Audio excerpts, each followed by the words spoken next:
I've actually been, seriously, I've been so nerdy today. I've been listening to, I found Star Trek radio, and I've been on Twitch watching these guys play like old 2000 Star Trek games. Oh yeah, dude, you gotta get involved, because with between you and me, we could make it so that we're never bored ever again. I mean, except for the boringness of the whole the whole big picture.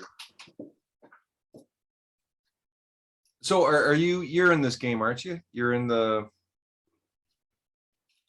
Yeah. 4? Yes, I am indeed. And you got in early, or at least not late? I think so. So hopefully there's a chance Yeah. that your tech is, you're going to keep up to the game somewhat, I guess. Have you been pressing telescopes? I have been. It's amazing to have a game which is based upon your just like then. Oh yeah. Yeah. Oh That's yeah. what I'm saying, the Star Trek games, it's like, holy, it's funny.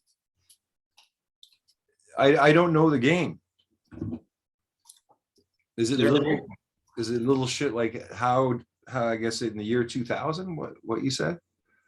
So, yeah, so one was like, had little kind of pixelated versions of the characters, and then these aliens had abducted crew members, and they were asking them these riddles about, it was like a role, like turn by turn based.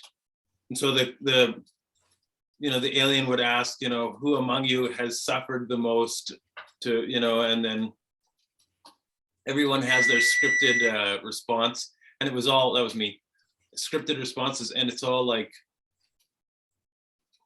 it's narrated by the characters. So you can hear Kirk being super smug and Spock being all like tentative about everything. It was great. It was really fun. You mean with their real voices? Yeah. Oh, nice. Yeah, I remember playing, I don't know, the first game I played, I think every monster was a letter of the alphabet, and it seemed to be funner than most games I've ever played. It's really like, it's, if like, that's what I'm saying, it would be great for him to, or for Nova to look at these games just out of kind of these are the sub adventures that Game of Planets really could use. And they're not in any way, like, they wouldn't interfere with anything. They're just silly. Like, it's all just, well, it'd be nice to have a whole bunch of things that broke down, because there's so much waiting. And I don't know how you, like, have you got a colony ship out yet? I just got my first one going, so. No, not yet. Okay. How many science vessels you got? I don't want to get into that, because I really, that's kind of like, there's almost no fun in the game in the first place. So to get into the pissing contest of it doesn't really appeal to me. Okay. But well, you don't want to give away your secrets too, so. Well, exactly. I mean, what is? I'm just pressing buttons over and over again. I mean, it's fun to imagine. We'll see how it all develops. It's an alien ant farm, Well, I think there's only 12 players, maybe right now, maybe 14, but I think that's it. So, this is the final test until supposedly he's making some major upgrades, and then beginning of March is the real launch of the game. Oh wow. So he's just testing the large scale battles, I think, looking to see how that'll, because all those changes were made halfway through the game. Right. But I think missing win conditions is like, there's nothing other than go thrash each other. Well, and I don't think that's so bad. I just feel like that's what you should have fun with, playing with your friends, because like, not knowing people and just thinking that them giving you shit all the time is like gonna be fun doesn't seem real. Yeah.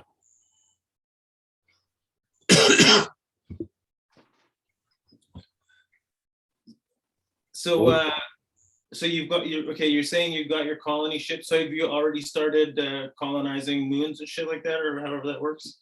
yeah, I mean, my first colony ship was made. I'm finding it very slow because I've played it now 4 or 5 times. Right. So there's nothing new. It's just like click, click, click, a click, a click, click, Yes. click. Yeah. Total. I mean, it really, that's actually it slows down every successive play, I think, which is not entirely a strength of the game, I guess. But I just wonder, like, would I play if I first just came across the game? How about the beginning of this game? Did you like the tutorials better, or? I noticed they were better. Yeah. I thought that was neat. I was just kind of resolved to get into it as quickly as possible so that I could, just start button mashing basically. Jabats and hot dog are not in this round, so there's no Darth Vader. I think the Because Empire is in there, and he seems to. I think he's remembering my atrocities against him. Really? How can you forget, right? I know, it's just like Europe. It's just like, how can France forget what Germany did? Like there's the history of warfare, and the next war, guess who's going against each other? Yeah. I know Trump even said that we burnt down the White House. That's how stupid these people are.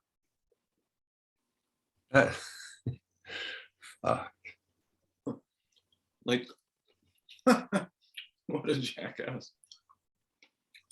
How's the weather out there? I see you got your hot water bottle, so it's still pretty cold. Oh, it's damn cold, yeah. Because it never relents there, right? Like, it's like, once it's cold, it's fucking cold, like, for months, right? It really is, yeah. I've been trying to sugarcoat it for myself for a little bit, and then I finally just had to admit, like, no, the reason you hated this place was because for fucking 5 months, this place is literally about -20 to -30. It's just, and people don't get, 1 month of it is something, couple of months of it is something. But like, after your body, 2 months of your body being cold, and you don't get a chance to heat up, it actually, that's part of sickness. Like, you can get sick very easily once that shit really starts to sink in, if it does.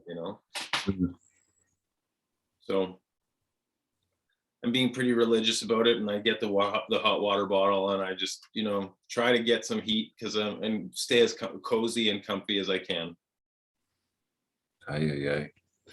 Yeah. Because at least in Calgary, there's the Chinooks. Vancouver doesn't get that cold, but I mean, in Ottawa was like that. Once it got cold, it was pretty cold, and it stayed cold. Yeah, it's bizarre. Winnipeg, or Canada is they sold a bill of goods. Kind of like, we want to be here. This is our home, and then it's just goddamn. It's a hell. But we will defend our igloo until the last man. Yeah, really, exactly. What's it like over there? It's all right? Yeah, I mean, most snow. We had a bit of snow. It's gone. So we're heading into.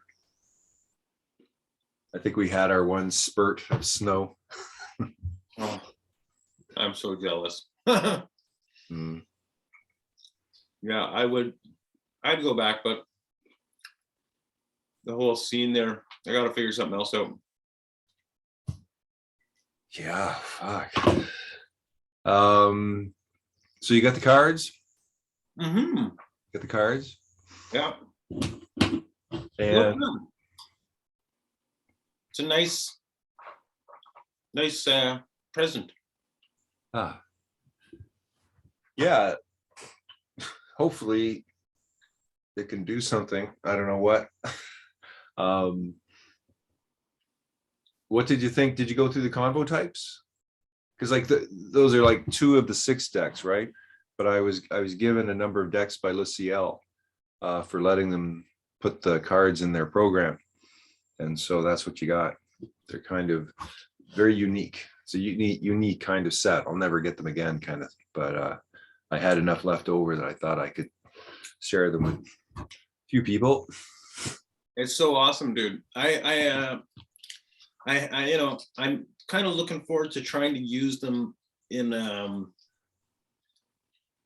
my environment here, because I just know that I've got all these difficult people to talk to, and if I had some way of sort of divining with them a bit, then that'd probably be better than actually just trying to sit and make sense out of their issues. Well, I mean, that's it. I mean, there's times where, at least with me, where you're confronted with, you just don't know how to talk to somebody, and your normal pattern might lead to conflict, or at least mine. And then you just go, okay, so how do I talk to this person? And then you just choose one of each deck, and it gives you a little spell that then can be your sort of starting point to go, okay, well, I'll try that, because it just throws a different pattern, right? Mm-hmm. And then so the idea being that you're breaking your pattern and you're trying a new pattern, and then there's some really nice patterns in there, like if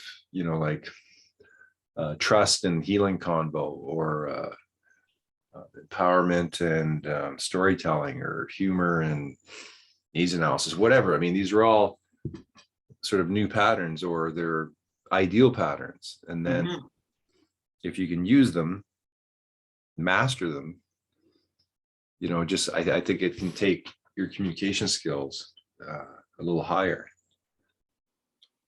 I can see that. Like, and certainly it's there's a deliberateness to it that's going to let you kind of remember what, like, you're bothering to communicate for in the first place, like, because that's sort of, I think it's sort of that distraction technique. Like, as long as you don't get in your own way, you'll probably be fine. And so how do you keep from getting in your own way and trying to see what you want in the conversation? Well, don't see what you want. See something that's completely, peripheral, but is actually a considered relationship. Like, that's sort of what I see divining as.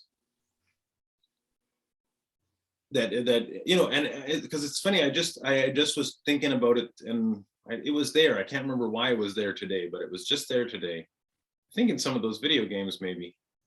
But you gotta, how to engage the unknown. That was what it was.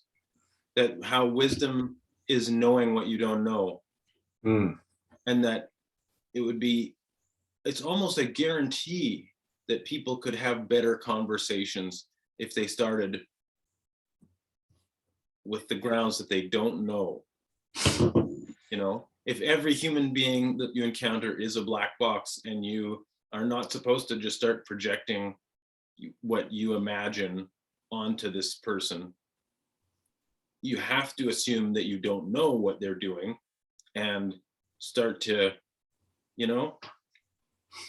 find out, feel the mystery that way. No,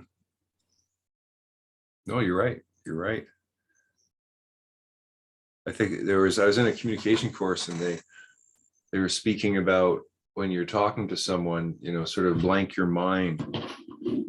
And I think at the time I hadn't done that before, and change the way you think it's going to go.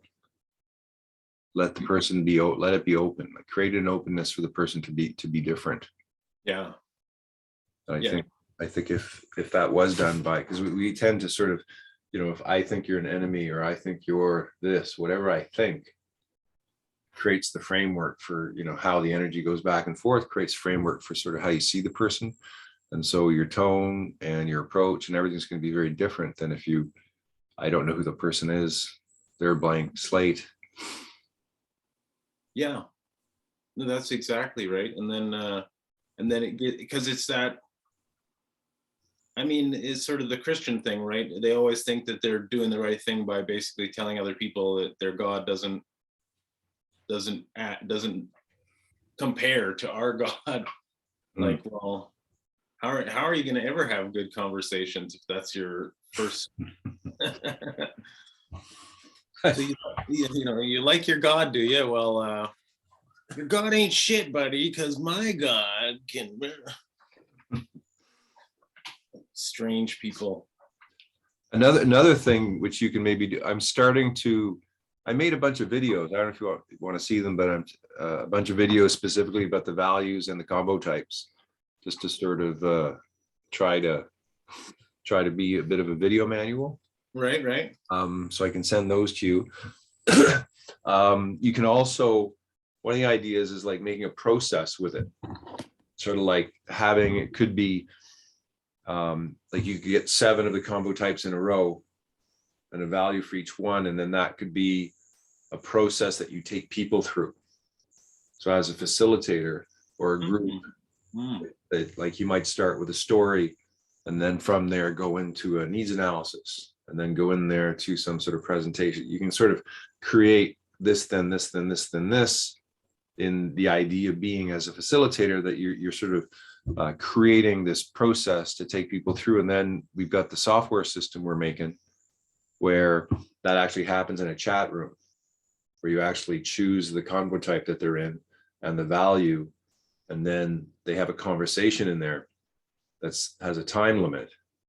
And so then you're taking a team or group of people through a process using the convo type cards. Wow. So that's the one of the main things behind the chat stream program. That didn't I show you the entrance? I've been seeing stuff, but I have to admit it's kind of a blizzard. Okay, let me just find something for you to show you.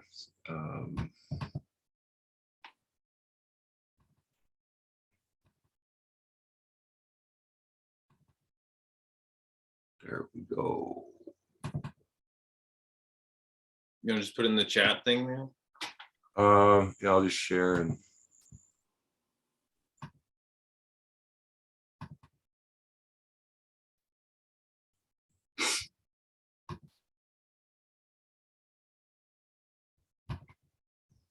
I've also watched at least half of the movies in Tubi by now. Oh yeah, it's decent, eh? I found there's a lot of good ones. It's just enough, It's like I guess it's like Spotify or something. Like you can tell there's a sort of weird things about this. Like they'll put titles that are huge, and then you'll click them, and there's no way that they would ever have them. Yeah, I did see these. Okay, so that's the first one. So that's the entry, and then so let's say we press student, right? And then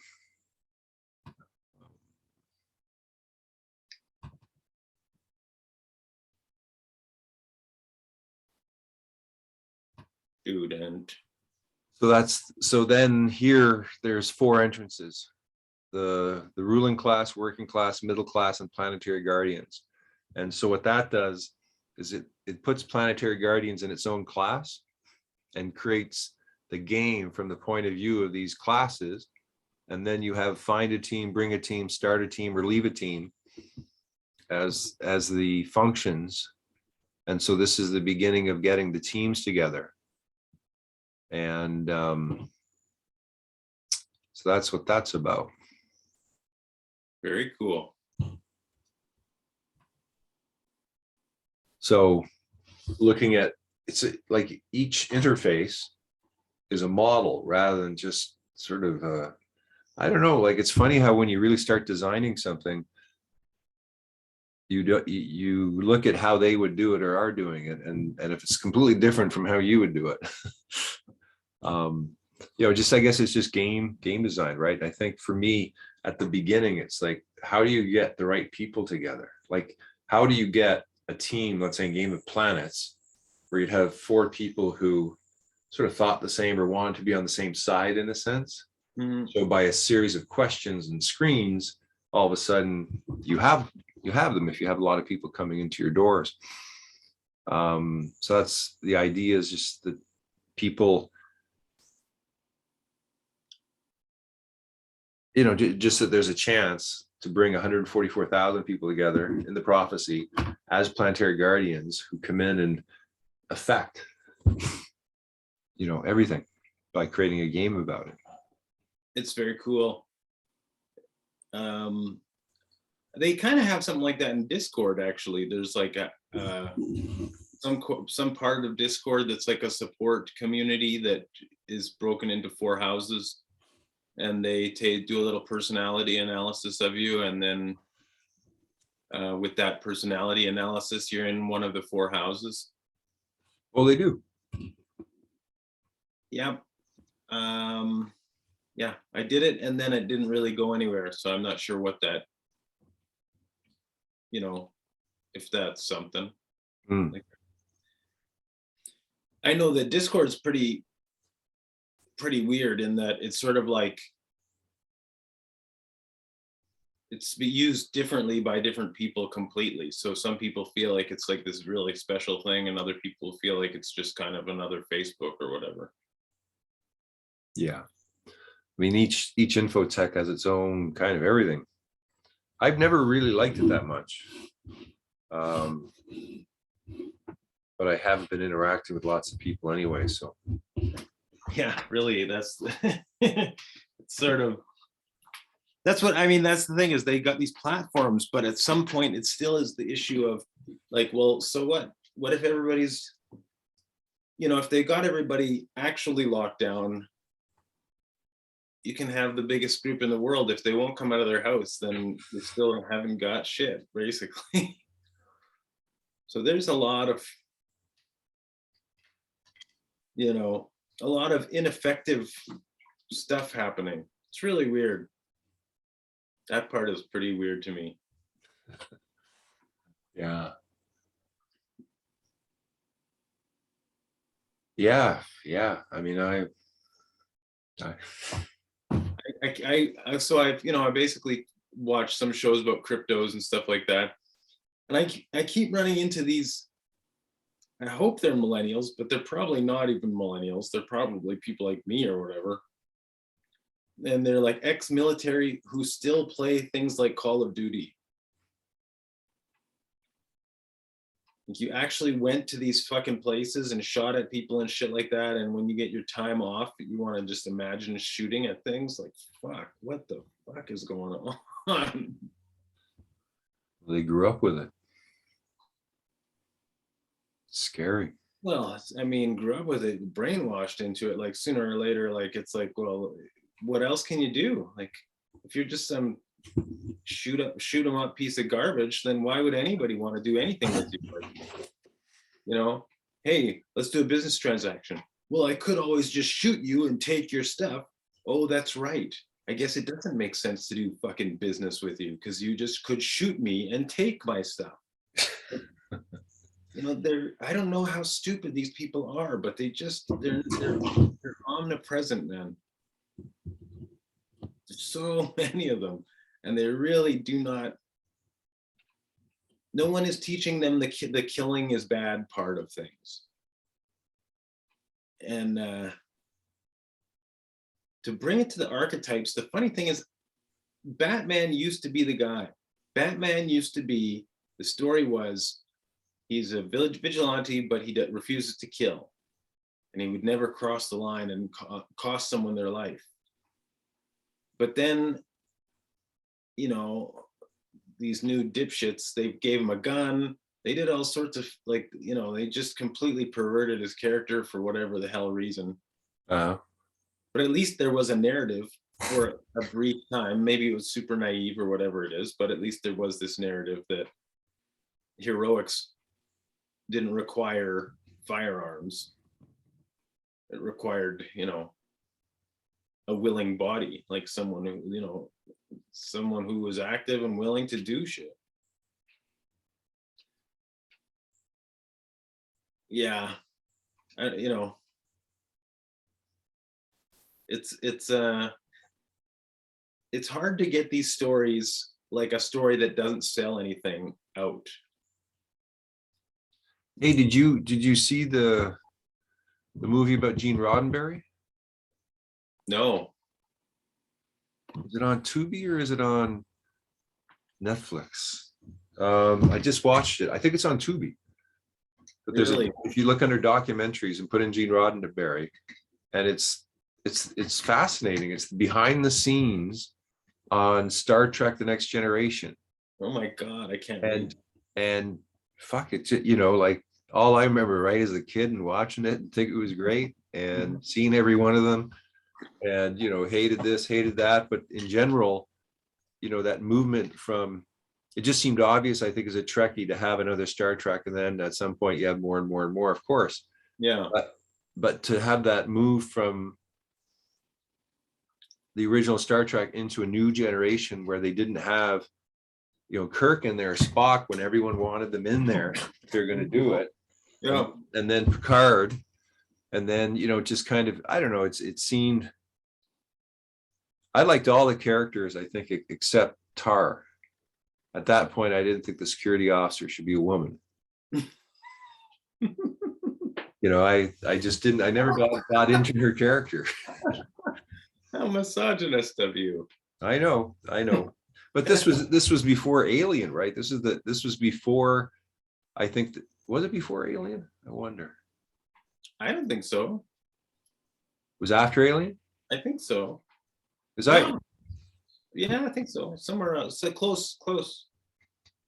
because it was still like the mindset was the hero was never a woman, like in terms of like for violent villain Ass kicking. or violent whatever. Like it was only until Alien where all of a sudden, they portrayed a woman who was badass, to the point of being stronger than the men. Yes, I can handle it because it was totally about, like, I mean, they even had Worf there sort of showing how hot-headed, how risky being a hothead is in actual war. And had this kind of good, but yeah, well, it was such a great show. And it did, they sort of unrolled the second generation out, like how to explain why the first generation looked like it did a little bit more, like they have confidence in these people, but sure, back in the day, a captain could be like, like a musketeer or something, where he's just like hopping around and and acting like he's gonna like swing from a rope or something. Something so irrelevant to space captaining. But Kirk was, really, it was his oration. That's what I think maybe all these guys actually have as their primary power, is that they're supposed to be good speakers, and they'll, like, even when they're talking to aliens, they still sound so reasonable. Sorry, one other thing, in the video game, that the old that I was just watching on the Star Trek radio network, it was totally that, right? It was totally just like Kirk trying to be fair, and Spock just being kind of like soft-spoken, but overly logical about everything. It was so good. So good. Well, I think that in the Game of Planets, right? Like the communication screen is you don't see the other person. Right. You can only say one thing, and if you're at war, you can't do anything but be at war. So it's interesting to see those limitations, and how in real life, you come across somebody for the first time, and it is like an alien contact. And if you treated it that way, again, you might have more luck. Like, I mean, I like where we live. This is almost my third year here, and I don't know, and I don't talk to any neighbors. No. I mean, most of them are Chinese, so it's the cultural divide seems pretty big. Mhm. And that's it, man. I mean, it's just like I'm in the middle of space and I don't have allies or friends around. They're just other aliens. Yeah, that is quite the universal situation. Like, Are you the same? somewhat, yeah, yeah. So Certainly, the prime directive applies to my neighbors on, my one side, because I just know they're just the kind of fucking people who, if I let them in here, the next thing you know, I'd be talking to them every second day, and it would all be drama. It would just all be drama, just drama after drama after drama. uh, When I first got here, they knock on the door. This one stupid bitch of a woman and I encountered her a number of times being a stupid bitch, so it was, a good definition. She hands me an axe, a little, like, like a homemade looking axe with like a hand wrapped leather wrapping on it and stuff. She's like, that guy just threatened me with this, so I'm getting, so you keep it. Or she was trying to put it in my mailbox, actually. fuck. And I was like, Fucking insanity from the get-go. yeah, I still got it. In fact, it's just, like, no, you're not getting it back. Oh, someone tried to attack me with this. Can we have it back now? Like, fuck off. Really, there's some dumb motherfuckers here. But and that's it. So just don't, it's sort of, it's also Buddhist, because it's like, person's on a different path. Who am I to criticize their path? I'm just not going to get in the way. I'm not going to interfere. I'm not going to let anything be like, this has got something to do with me. I mind my business. They mind their business. And if God forces us together somehow, then that'll happen, but not by my hand or my will. Yeah, I mean, it's a rare occurrence to find people you can actually talk with in a sort of philosophical way about one's spirituality, where you're sort of both accepting each other's and, let's say, exchanging your own truths, but just enjoying each other's company. It's yeah, not a lot of rigorous debate, No, a lot of unexamined souls, just like, yeah, it's, it's good. I feel like I feel good about things, but I know it's a crawl. That's the thing. It's just goes so slow for them to even realize why what they're fucking saying half the time is wrong. It's just like, oh, boo, it fucking takes so long. Yeah. Mm. And then, hopefully they haven't murdered you up until that point or whatever it is. You know what I mean? Like, finally dawns on them.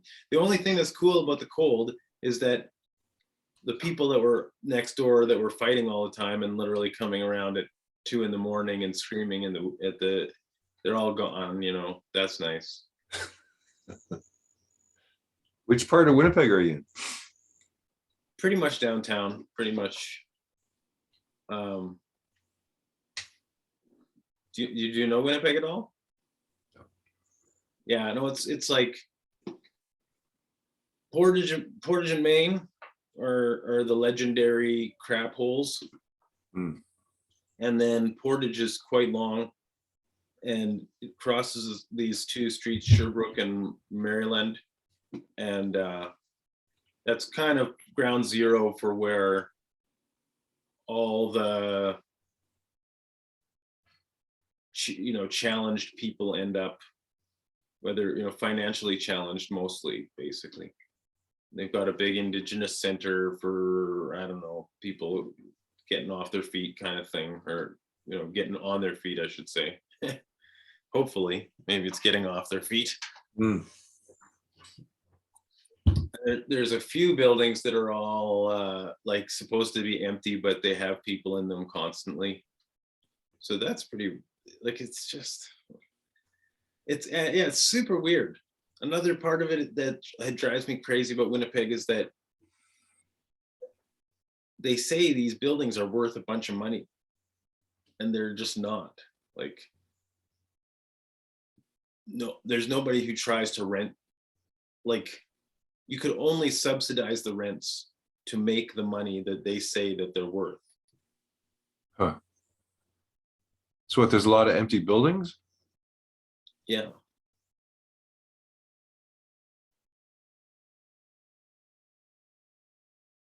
Yeah. But that doesn't mean they're cheap even. That's what it's like. They're just, the people are nuts. They're nuts. They're nuts. I've just seen it so many times now. It's just not even, it's all fantasy.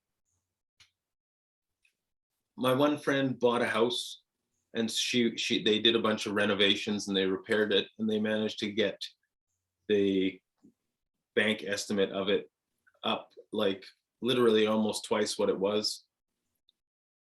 But that's what I mean, right? So then they did a bunch of things and suddenly the building's worth twice as much as it was. These are fucking absurd lies that the people tell themselves so that they could be pieces of shit to other people. And other than that, I'm not really sure, I'm not sure what's going on. Yeah, a bit different from the Game of Planets.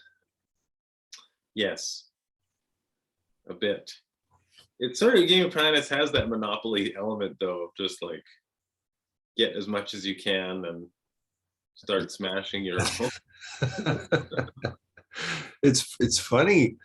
It's funny to play it if you want to play it by your own set of morals. And like the first time that I destroyed like 7 billion people, the first time that I used my nukes on somebody, it was a major, I felt like I'd killed 7 billion and decided to. And it was, of course, at the next day I forgot about it, but at the time I just killed 7 billion people. Huh. It's funny that, and then that human ability to kind of just forget about it and go on with my way. Yeah. Press a button. It's great that it's only a game. I know. I fear in some last past life, I did something very sort of, something like that. It was sort of like an abuse of power at some higher level, where all of a sudden it was kind of like, okay, you're going down to the minors, buddy. you are not dealing with your power well. So you have to go to Earth 3D, 21st century, and you got to pay some redemption fees. You got to do some redemption songs. It's like there's this thing in the background going the entire time. Fuck, I did something, and now I'm here. Fuck, and now I gotta get out of here. Now I'm in this game, and it's fucked. It's way harder than I thought. See, I feel like that is exactly what I'm saying about those stupid guys playing Call of Duty after they've, it's just like you, even with the freedom to have the option to look for cooler ways to explore your soul and the universe and all these things, you still just come down to, isn't it great to try to, put one between their eyes? Like, I don't know what the fuck's wrong with these people. Well, not just that, it's so like, I've watched a number of the games and they're so fucking fast now. Like they're so like, every move they're doing is at this hyper robot speed, and they're very good at it. So they can, supposedly pick someone off by pressing a button from 2 miles away and then go around a corner and jump in a helicopter and fly the helicopter, then wipe a bunch of tanks out. And then, Oh yeah. It's, I guess all games are like that, where you're not quite going at your own real level of skill. And the military dude that was host this podcast, he was talking about, I mean, they use them, right? These are used, they're simulators. This is how you keep, you train yourself not to shoot innocent people or whatever it is, all the tests that you're supposed to take. And I mean, they're not really any different than Call of Duty. So that's like not good to know in a way. Well, that you say it's just fun, it's actually used to train people to kill. Great. no. But I do take heart in the fact that it's a lot of running, and if any of those fucking blubber guts actually tried to do a quarter of the running that these characters are doing, they literally would just fall over top of their machine gun and whittle themselves full of bullets. Because it's not like that, right? That's you know what I mean. They're just some of them still can't really get it. Hey, you know what? I guess you saw the cars didn't come with a manual. So I was thinking those cards could be like a regular pack of cards where people can make up games and come up with ideas of just like fun games to play with them, right? That are more like communication games. So just I'll send you, I have a bigger 2-person game board. Oh wow. Yeah. That's kind of like, but if you just got like, basically you could have a game board that's just like this, where you have a value convo type and the other person has a value convo type. Right. And then you could, have conversations based upon those where maybe those stimulate the type of convo or something that you're looking at, I don't know if you have any friends you can play games with there. Do you have? Yeah. But I mean, it's always, it would be worth a try. Like it might be, just go over to someone's house or whatever, bring them out and just start playing and see if you can come up with some kind of games. I'm going to send you, I facilitated Lori and Sylvia going through that game with the larger set. And I'll send you that video. And it's just, again, looking at sort of another way of sort of seeing how people can use the tools. Mm-hmm. And then hopefully we can get to the other sets when the next card set comes out. Because it changes, because there's 4 more decks. And then they help you to conceptually, there's a community level deck, organizational level deck, the outer you and the inner you. Mm-hmm. And so you can use 4 different levels of lenses to sort of see things. Very neat. I think I'm going to go. I'm sort of, I keep yawning and I think I'm going to go back to bed. I think I was. When are you thinking to combine the results of these games with the Planetary Guardians thing at all? Well, I did have an idea of having a kind of communication course for kids. So they play the game and then you take them through sort of scenarios where they're playing as teams. And then I have like the chat stream kind of set up to take the kids through scenarios where they're playing the game and then talking about it. Mm-hmm. That was an idea. I would love in some way to have like 100 kids in there and then have some sort of communication course. I think it's a great idea. Yeah. Like I do. I think, this is that is kind of how this game would be useful, because like we've played it a number of times. It's a bit more boring, but younger people, they're going to grab on a lot more as well. And they're going to be like, oh, it's so real and blah, blah, blah. You know what I mean? They're going to, sure, some of them are going to say, oh, it's kind of boring or whatever. Yeah. But I don't know. I don't really think, I think that when, like, at least maybe I'm projecting off of what I experienced, but there's some structure and regularity that you like, and a game like that just sort of gives you that impression, right? It's like the exercise where you take care of the egg. Well, like, how fun is it to take care of an egg? Well, it depends on how seriously you take the experience, because you can really realize how hard it is to just keep an egg in one piece if you're, that's the whole point of the exercise. Mm. Yeah.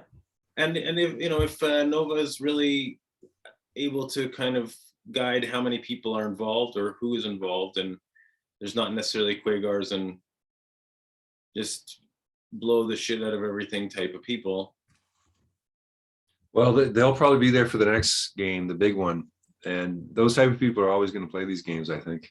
I agree, but that's what I'm saying about if the name is Planetary Guardians, then the guy who's like, I just want to kill everyone in the universe, it's Well, they can be our plan Z if things don't go well in the peaceful side.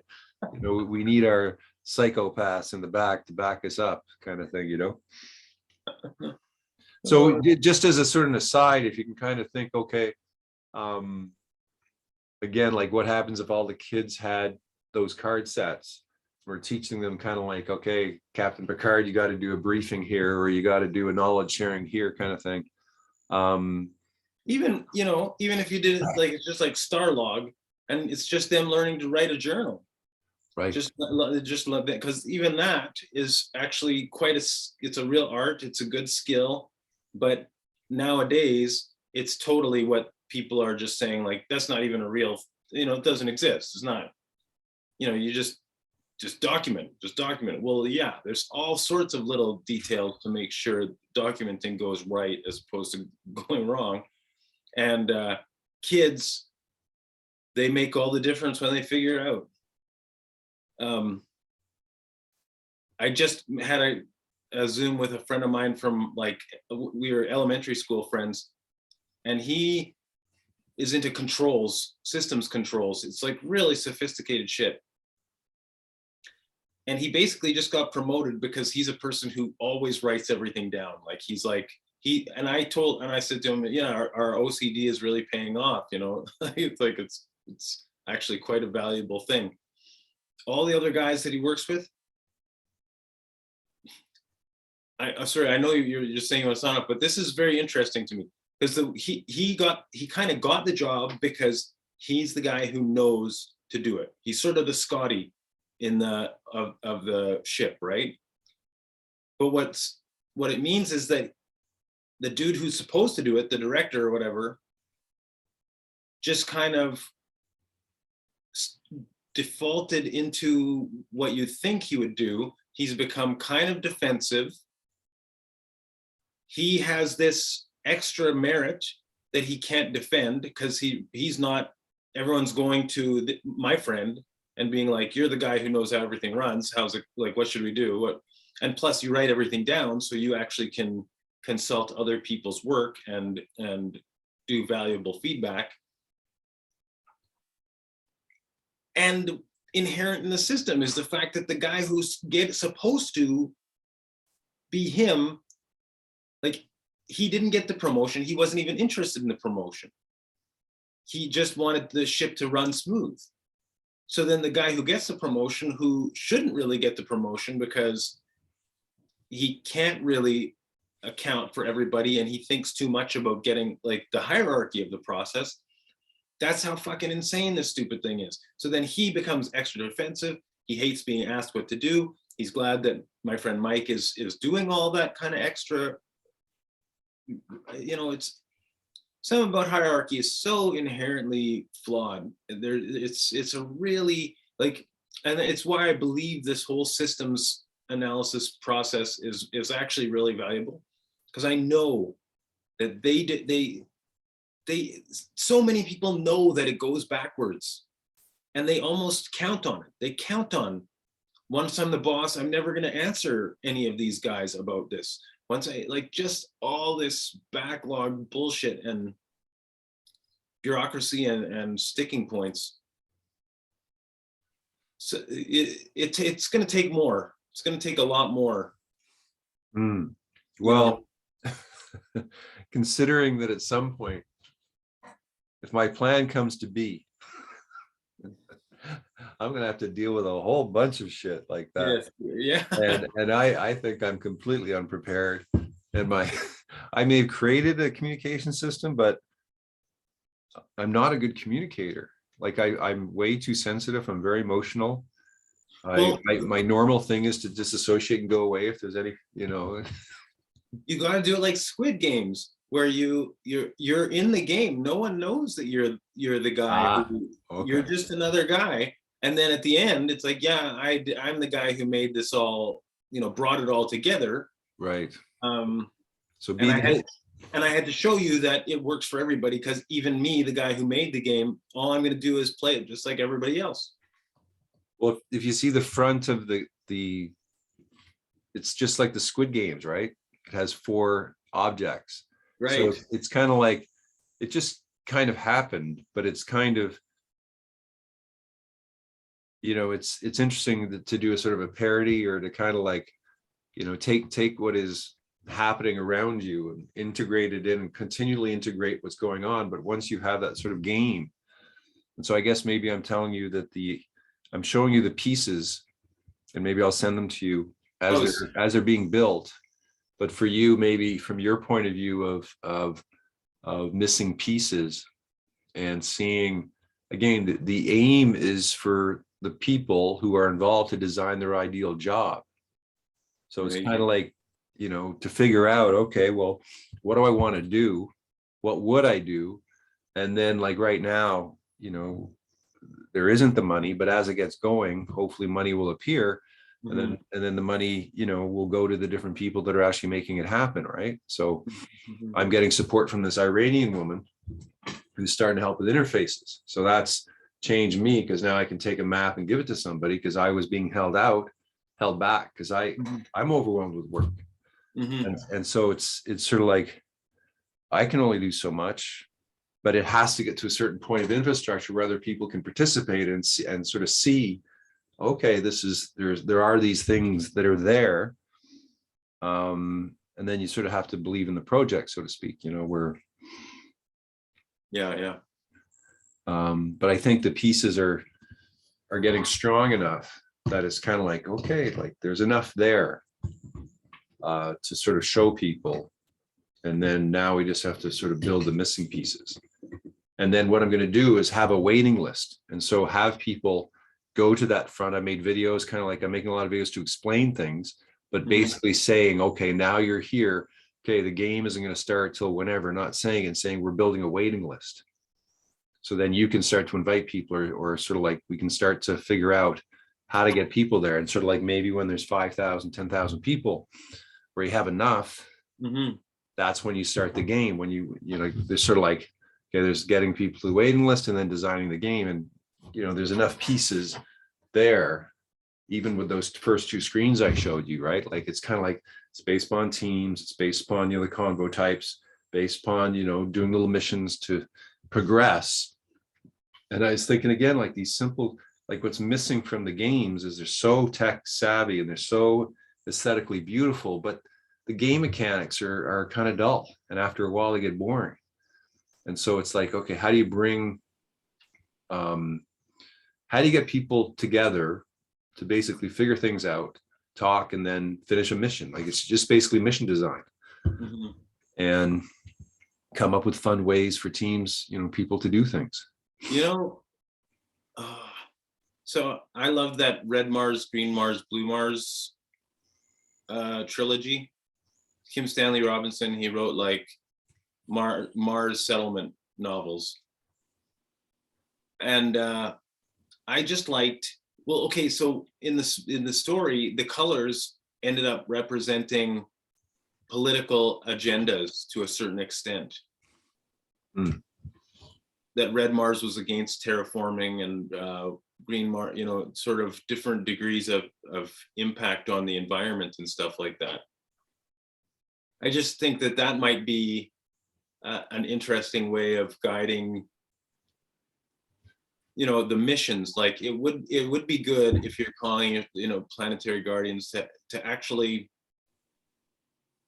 push that envelope, because it'll be a hard one to push. It won't be hard. This format should actually make it quite successful to push it this way, because there's no shortage of people who would like to save the world. Mm. and raising kids to understand that they can actively try to organize. Those are amazing things. With the legal, the anti-legal systems that we've got right now, it's kind of, I feel bad about doing it. I don't feel like I wouldn't tell someone to go to an Extinction Agenda march, because I'd assume that the cops are there documenting everybody, and basically it's just a fucking ridiculous way of setting yourself up for some, you know what I mean? It's like that bad right now. But, people are cagey online, so hopefully that kind of the importance of anonymity and still